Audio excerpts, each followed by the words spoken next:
So, you want to get certified in cybersecurity? I will help you every step of the way. Welcome! In this session, we'll explore in detail how to secure your network infrastructure in the cloud. A robust network security strategy is essential for protecting your cloud-based assets and ensuring the availability of your services. Cloud network security is crucial because it protects the communication channels between your valuable cloud resources, your users, and the broader internet. These channels are the pathways through which data flows, and if left unsecured, they become prime targets for malicious actors. A compromised network can lead to the exposure of sensitive data, disrupt critical services, and ultimately damage your organization's reputation and financial stability. Therefore, implementing strong network security measures is not just a technical consideration, it's a fundamental business imperative. To secure your cloud network effectively, you first need to understand its key components. Let's break them down. Start with virtual private clouds, or VPCs. A VPC is your own private network within the public cloud. It creates a logically isolated space where you can run your resources. Think of it as the foundation of your cloud network. Next are subnets, which divide your VPC into smaller sections. This helps you organize resources and apply more specific security rules. Then we have security groups. These act like virtual firewalls for your instances. They control traffic going in and out and operate at the transport layer of the OSI model, Layer 4. Finally, network access control lists, or NACLs. These work at the subnet level and provide another layer of traffic control. NACLs operate at both Layer 3 and Layer 4 and give you broader, more flexible rule sets than security groups. Now, let's talk about best practices for cloud network security. First is network segmentation.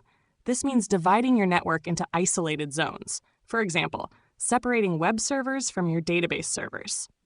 This limits damage if one part of the network is breached.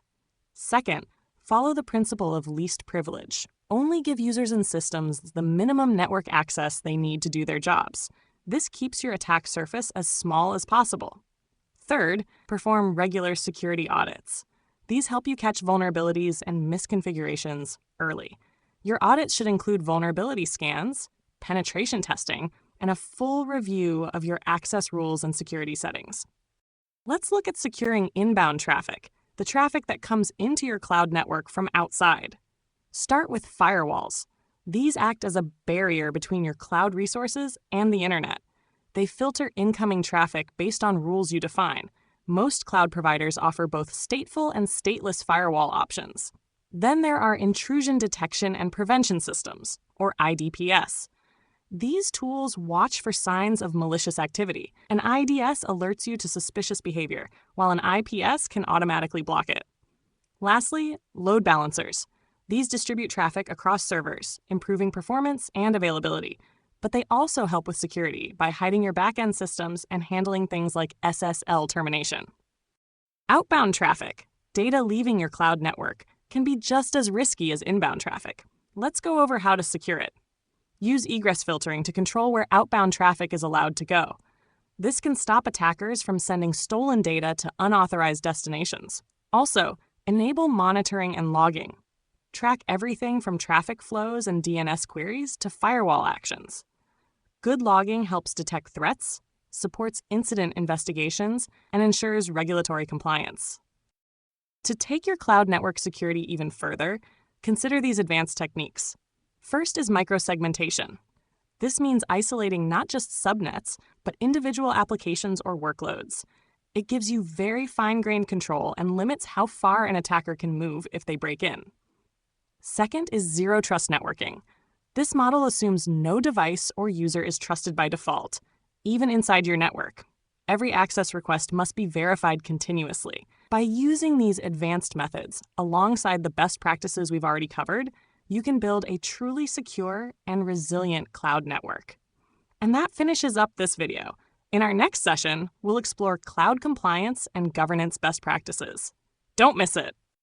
For more valuable content, come visit our website, securetechacademy.com. Sign up for our newsletter and explore our premium courses on Udemy, designed with you in mind, using the latest technology to be more engaging at a lower price. If you found this video helpful, Be sure to like, subscribe, and leave a comment if you have any questions. Thanks for watching, and I will see you in the next one.